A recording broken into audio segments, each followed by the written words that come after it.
Greetings. My name is Clauneck and I welcome you to the Temple of Clauneck. In the previous episode, I spoke a little bit more about Lucifer and the importance of working with Lucifer if you are to gain a strong working relationship and gain a lot of success working with Clauneck. Due to Lucifer being the emperor within the hierarchy of the particular spirits in which Clauneck is composed within. So how would you work with Lucifer? First of all, it's important to have an altar and to begin to create yourself or print out. But if I were you, it's always better to draw it yourself. Get yourself a pair of compasses, a ruler, an appropriate pen or pencil, and begin to draw out Lucifer's sigil. The sigil that's present on the video right now, and place it on the altar next to Clauneck's sigil, which you should have also either printed out or drawn yourself, created yourself. Now, you can do this in an artistic fashion if you are so inclined to do so. If that is your thing, that's even better because that's seen as an artistic offering to the spirits itself.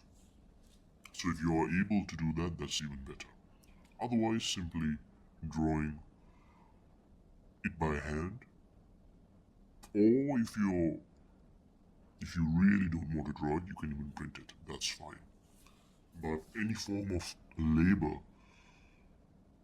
or artistic expression that you're using is seen as an offering to the spirits itself.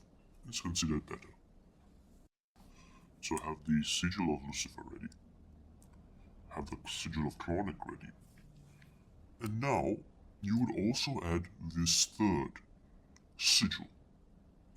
Now, this third sigil is not a sigil that a lot of occultists or practitioners talk a lot about. They almost forget about it, but in fact it's a very important sigil and is very much present in one of the main grimoires associated with the evocation of Clauneck and Lucifer itself.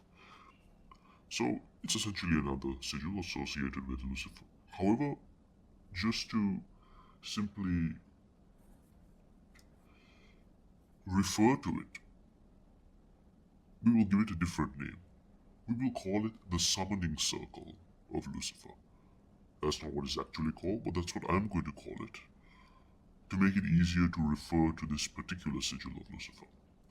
So, as you can see on the screen right now, is the Summoning Circle of Lucifer, taken from the true grimoire, Grimorium Verum. Now, it may seem like a complicated one, but I would like you to draw this out as well, or print it out.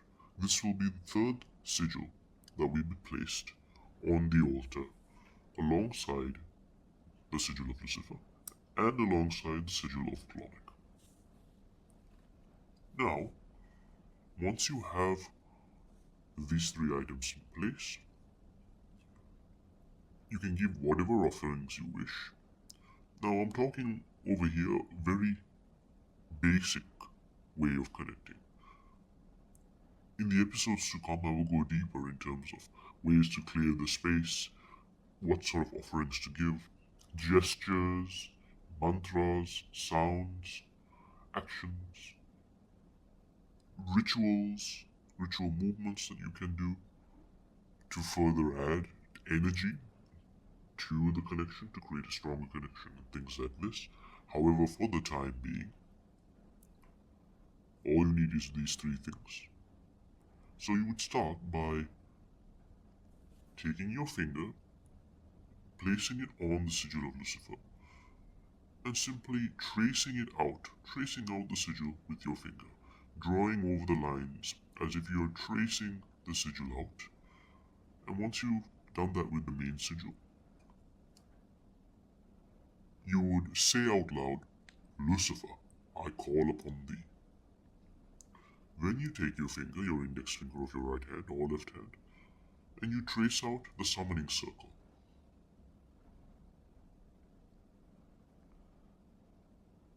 And now you would stare at the main sigil of Lucifer, chanting out loud his end chant. You can even do it in your head if you wish.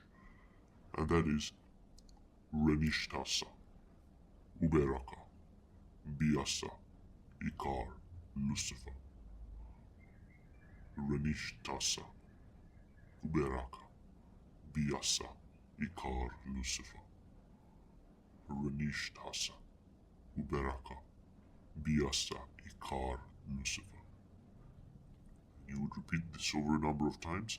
You can do 108 times, or you can do it until you notice or feel that there's a build-up of energy, or that your intuition says that you should stop. But 108 is a nice number, or you can do more than that if you wish.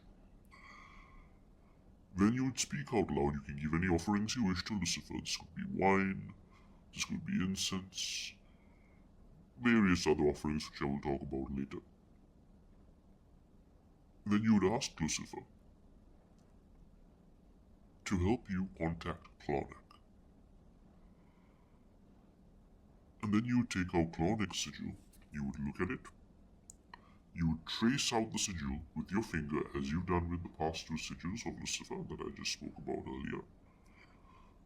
And out loud you would say, Clauneck, I call upon thee. Stare at Clauneck's sigil, and you would repeat Clauneck's enchant, which is Avalan, Essen, Clauneck, Kiar. I've spoken about this in one of my previous videos. Now you would repeat this 108 times or more, or until you feel intuitively that you've chanted and dedicated a certain amount of energy to the process. Now you would give any offerings that you wish to give Clauneck, which I will talk about, or I've spoken about some of the offerings before, but I'll make a more dedicated video on offerings soon to Clauneck and Lucifer. And then you would ask Clauneck for whatever you desire, whatever you request. Make sure that it's within reason, in the start at least, when you are attempting to build a connection to Clauneck. Once you've formed a bigger connection, you can ask for bigger things.